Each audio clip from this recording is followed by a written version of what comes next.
Ari sa R3 na kasi. O, R3 lang.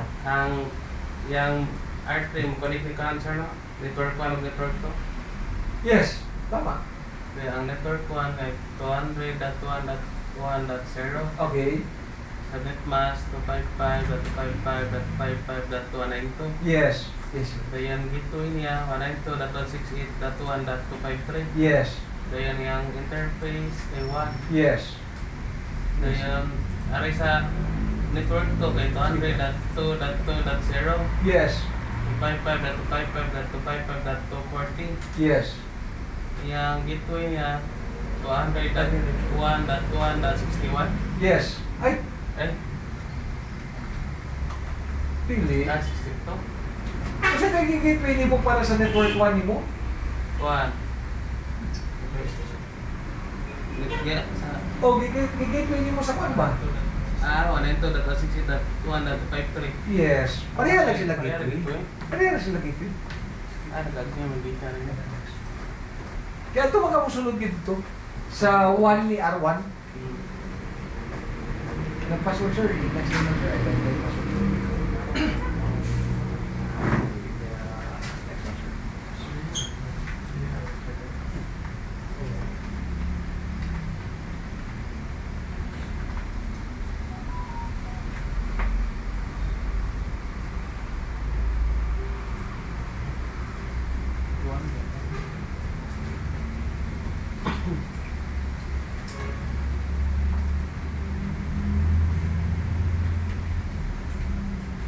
Now, 1 ka po ni sir, no? Interface. Yes, 1 gap.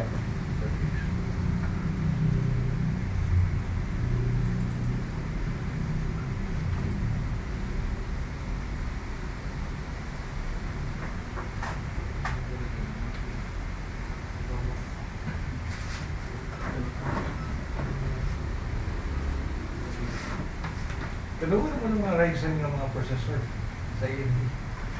Mga Ryzen. Pero yan, hindi mo lang ka-Ryzen.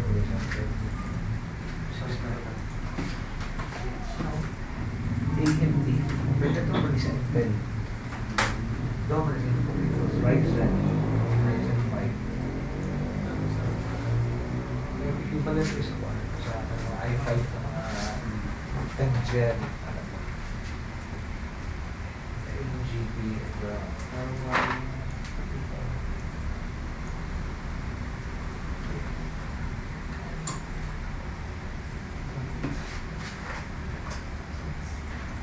64-bit operating system. May naramay mga OS na 32-bit.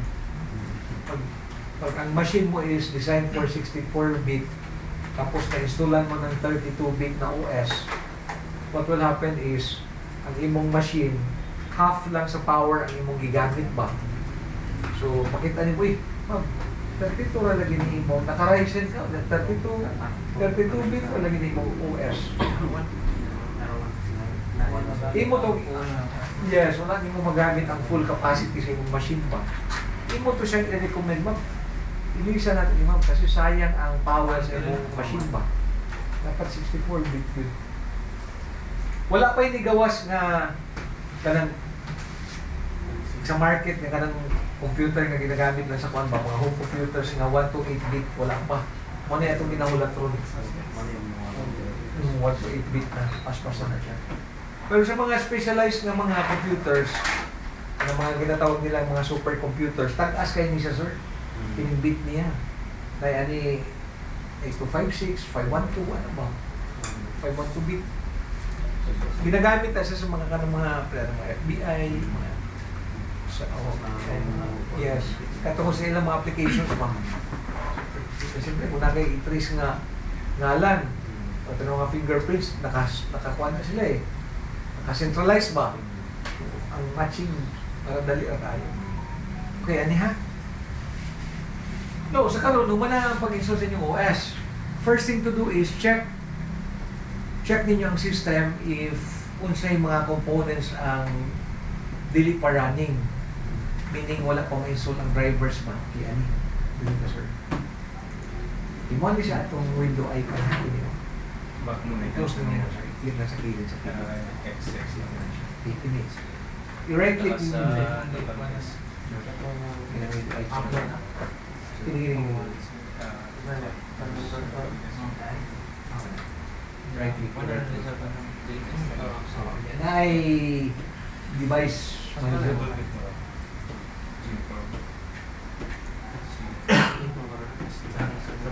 Ha? No. Kapatid mo na nag-exclamation mo rin yelo? PCI Simple Communication Controller. Parehang mo sir, no? Kanang nag-yelo, kanang nag-yelo. Exclamation. Diba? Direct click mo yun siya.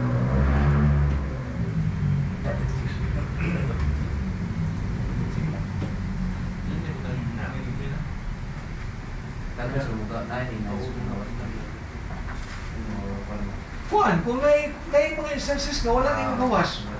O, may mga instances na tag-upan na mo. So in this case, device status niya, the drivers for this device are not installed. Ibig sabihin, code 28 pa. Now, kini nga component, ang PCI Simple Communication Controller, all this is PCI Simple Communication Controller, Communication Controller Monitor. Ang imo sir, duha na. Duha kay cancer dito, depende man sa board. So, ibig sabihin, kung siya nga i-components ang imong salpak ni natin, ba? Ano mo kasi yung mga components? Yung salpak na ito niya. Pamilya mo, LAN card. Kung mabasted itong imong kuan ba? Mabasted ni... Pili ka na siya. Kahit sa board. Pili ba? Kung madaot ba? Asa na-connect sa network na dito? Butanin mo yung keyboard rin para makakunik ka sa network. No, na yung mga instances, madaot man eh. Ang yung controller, ano ba? Na-go search gani. Search. Now, instead of, di siyempre, kung mawala rin, di rin nakakakunik sa internet. Instead of buying a new board, palit lang ang LAN card. Palit ka ang LAN card, ibarato lang yung LAN card. So, pack nyo na siya diri. Para makakunik yan po sa internet ba? Ano na simple sa inyo? Barato naman. Kaysa mo palit ang bagong board. Di ba?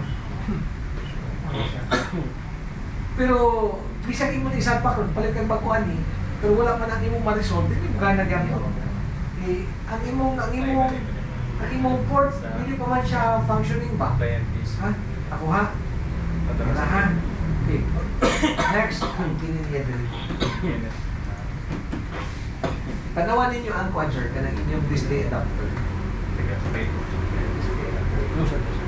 Sir, excuse me. Yes. May nakita lang sir na difference. Kasi yung sa kanya, hindi nawala yung local niya na user. Yung sa akin nawala. Yung kanina. Yung mix? Opo. Nawala? Yung sa kanya, nandiyan pa rin. Kaya hindi ako maka-assign yun sir kasi kung i-add user ko, yung domain lang ng SCS lang yung makaka-login. Hindi kaya baka tatlo ang na-create ng user doon. Hindi po, dalawa lang. Kasi hindi man yung mawala ang local mo dapat. Akala ko nga local mo yung mix eh. Nalakin mo na nagkaroon na siya ng password. Hindi. Local po yung mix. Oh, local yung mix. Kasi sa kanya Okay man sir, nandiyan yung local niya. Yes. Pero yung sa'yo, Nawala sir. nawala